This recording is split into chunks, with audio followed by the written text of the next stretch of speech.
are you? It's great to see you. I'm Josh Razauskas back here with you on YouTube for another edition of my show, The Josh Razauskas Show, where I bring to you my thoughts and opinions on what I think are the biggest things in film and television, which is different, of course, from a straight review, which I will be returning to tomorrow with the debut episode of The Mandalorian. That's right, ladies and gentlemen. The Mandalorian and Disney Plus as a whole is finally here. It's finally a reality for us all to sink our teeth into. It'll be happening tomorrow on November 12th, 6 a.m. Eastern Time, 3 a.m. Pacific Time. Just a wondrous time to be a fan of all things Disney, and we're going to have a live-action Star Wars show to talk about. Just crazy. Absolutely crazy. Now, if you've been astute as a subscriber, if you are a returning one, if you're not, of course, and you're new here, of course I welcome you, and I thank you for being here and checking out the channel. But if you are a subscriber, and you've been astute, you know that I haven't been around for about a week or so. There were various reasons. Not going to waste your time on them. I'm back today, and that's all that matters. But because I've been gone for about a week, there was a lot that broke that I didn't get a chance to talk about, as well as give my opinions on something that I mentioned in my last episode that I would be doing so. So first up today, I want to react to a story that I'm not going to mince words. When this broke out and I heard about this, I thought, and I still think, that this is the most ridiculous thing that this film fan has ever heard about in his life. And that's a life as a film fan that is my earliest memories. And that's this. The name of the movie is inconsequential to me. The name of the company is inconsequential to me. If that's information you need, it'll be down below in the description when you get done watching this video. But a company came out last week and said this. We're making a movie, and we've searched high and low for a star to play a role in our film, and we think the best person, the only person that can play this role is James Dean. That's right, James Dean, Rebel Without a Cause, one of the top actors in the world when he was alive. James Dean has been dead for a number of years. But yet a company says for its upcoming movie, yet to be released, it's casting James Dean as the lead in its movie. How are they going to achieve this? Well, they apparently went to the estate of James Dean and got the rights to his likeness and are going to use similar technology to what we've seen in films like Terminator Dark Fate and Star Wars Rogue One to de-age someone or to recreate someone's presence momentarily. And they're going to CGI recreate the likeness of James Dean and essentially bring him back from the dead to play the lead role in this film. Where do I even begin here? Is it the fact that this company said, we searched high and low to the ends of the earth, exaggerating a bit there, but they might as well have said those words. But they did say, we've searched high and low, and after an extensive search, we feel that the best actor to play this role in our film is James Dean. Is it the fact that with all the talent in the world from a male perspective, that they could not find anyone else to play a role other than James Dean? Is it the fact that they felt so strongly about it that they went to the estate of James Dean, who by now are probably not even living relatives of James Dean, for all we know, and are just business people who benefit from James Dean's likeness being used more. They benefit financially from it, so of course they're going to okay it. Well, that is bad. And I think that's the most ridiculous thing I've ever heard, and I don't know what in the world these people are doing with their lives or what they're smoking by making a statement like that. But to me, that's not even the worst thing about this scenario. The worst thing about this scenario is the following, and that is that they're essentially using technology to bring back someone from the dead. And the moral applications of this, to me, cannot be understated. Technology can absolutely do anything now. There's no denying that. We all benefit from it. I'm sitting here utilizing it to talk to all of you about my biggest passions in life, and you're sitting here listening to me talking about it and interacting with me through it. We all love technology. But there is a line that cannot be crossed. And utilizing technology to bring someone back from the dead is something that cannot happen, because it now opens the door for any creator making a film or a TV show out there, or doing anything that has access to technology, to say, I want to cast so-and-so, whether they're dead or alive, so I'm going to do that. And if a bunch of dead people start getting work in Hollywood, and I can't even believe that was a sentence that just came out of my mouth. It's so ridiculous to hear myself say. But anyway, if a bunch of dead people start getting living work, modern work in existing Hollywood today, there's going to be actors that aren't getting those roles that should be, and they're getting less roles and making less money, and everything they've done for their career goes out the window because they're not James Dean, they're not some other famous actor, Humphrey Bogart maybe, they're not, Marilyn Monroe, they're a modern actor. So why should we cast them? Because we've got all these legends and all these heroes and heroines of film past that we have access to that we can bring back. So, bottom line for me is, this is immoral. And I don't know how the government would stop this, because this company, as I said, did go to the estate of James Dean.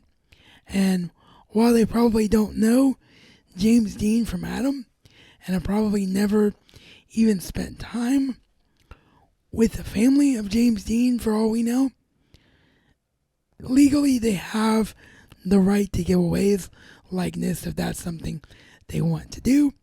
So I don't know legally if there's something the government can do to put an end to this.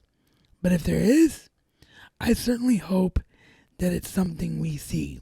Because morally, this cannot happen. You cannot just suddenly decide that you're going to bring an actor or actress back from the dead because you feel like they are the best for your situation and not someone that is currently working within the field. That cannot be a thing that's allowed to exist in our world.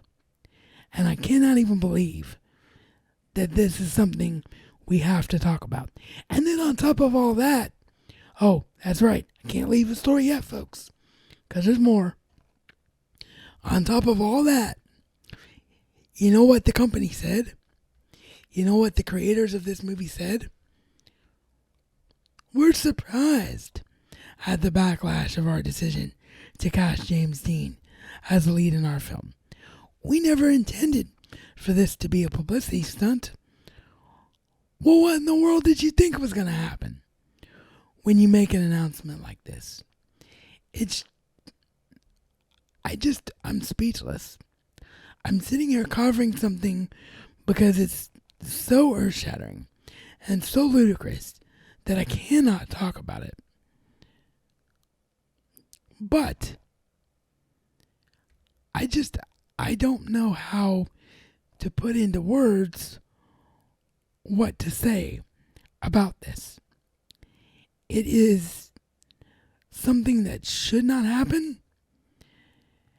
And it's something that the fact that it is happening is just something that is just impossible to wrap my head around. And I hope it doesn't happen. I hope that they somehow realize the moral implications of what they say they're going to do and decide not to do it. So yeah, what do you all think about that? I don't know how you can think anything different from me, but maybe you can more eloquently put your thoughts into words about it than I could. All right. There's a movie that quietly has gone from something that, should they be doing this? Is it too soon to be doing this? Did they make the right casting choices, to a movie that's got me ludicrously, using the word in a good way this time, excited.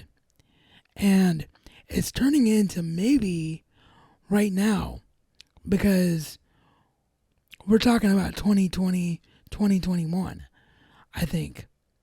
I think it's 2021.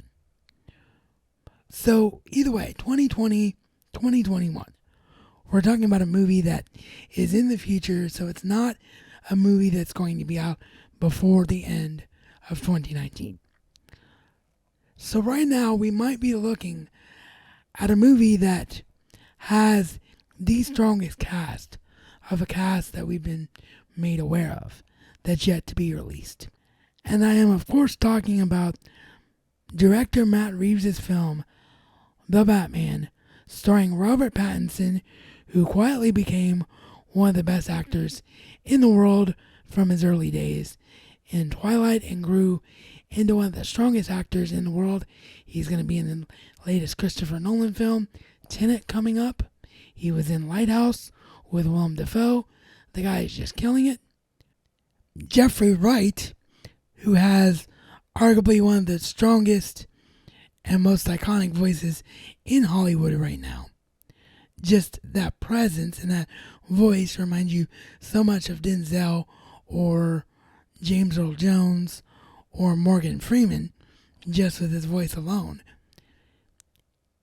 Paul Dano was recently confirmed after things fell through with Jonah Hill, and now reportedly for 2 more roles, one for Alfred and one for what's believed to probably be Two-Face Harvey Dent, although that hasn't been confirmed, because there's also been talk of he might be the Riddler and Paul Dano might be playing someone else. But 2 more names dropped as in talks. The actors that are in talks to join the already loaded cast of The Batman are Colin Farrell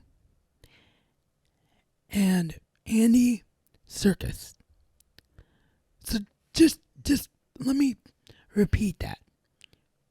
Robert Pattinson, Paul Dano, Jeffrey Wright, Andy Serkis, and Colin Farrell.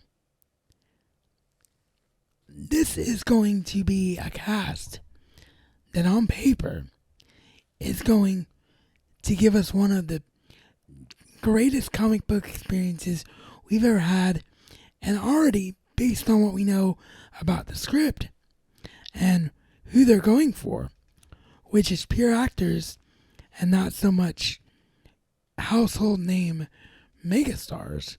Colin Farrell is probably the biggest name on that list, maybe Andy Serkis as well. But other than those two, they're not really going for household names. They're going for pure actors here. This has the potential to be something we talk about for years and years to come, to kick off a new iteration of Batman on the big screen. And I am beyond excited. Speaking of beyond, check that out. The Batman Beyond Blu-ray set back there. The Terry McGinnis pop. Very, very cool, huh? But anyway, I'm beyond excited about this news, and I want to know what you think. Is the Batman going to be insane because of who's already been announced for it? And finally here today, I want to just give a little bit of thought on a movie that I had a chance to see last week. I'm not going to spend much time on it because so many people have already talked about the good and the bad and the ugly of this movie. But because I said that I was going to talk about it, I am going to give brief thoughts on Terminator Dark Fate, which I did go out and see on opening weekend. And what I'm going to say is this. If you can go in to Terminator Dark Fate and enjoy the action and the nostalgia and just good acting. The acting for what the script was very, very good in this movie from all parties involved. Linda Hamilton, Mackenzie Davis, the lead girl whose name I can't remember, they were all great in this film. Arnold Schwarzenegger, even for what he was given, it was kind of like, maybe you shouldn't be in here, but it's a Terminator movie, so here you are. So even he, for what he was given, was good. So if all you're looking for is a fun Terminator movie, then go out and see Dark Fate, because it's a good movie and you're going to have fun with it. I thought it was a good movie. I still think it's a good movie. And it's a movie I'll go out and watch again at some point. Probably on streaming. The problem, though, with Terminator Dark Fate, as you no doubt have heard by now, is that it is very much the same story that we've already seen in Terminator and Terminator 2 Judgment Day. There's nothing wrong, of course, with this being the continuation from Terminator 2 Judgment Day and wiping the board of all of the bad sequels. That's what we wanted as Terminator fans. That's a non-issue. What is an issue is that story-wise, they don't really give us anything new in Terminator Dark Fate. It's all a bunch of been there, done that from a viewer standpoint. So if you're hoping for something new that really ends the franchise on a good note and something you've never seen before, you're not going to get that from Terminator Dark Fate. And not only are you going to get the same story, but you're probably going to get elements to get to that same story that probably might make you fairly upset. So it depends on what you're looking for out of your film going experience, whether or not I can recommend Terminator Dark Fate. So there are both sides of the coin. You decide for yourself whether or not you can enjoy Terminator Dark Fate if you want to, based on the opinion I just gave you. That's going to wrap it up for me today. Thank you so much, as always, for being here and giving me someone to talk to about the things that I love. I appreciate each and every one of you, no matter where you are in the world, so very, very much.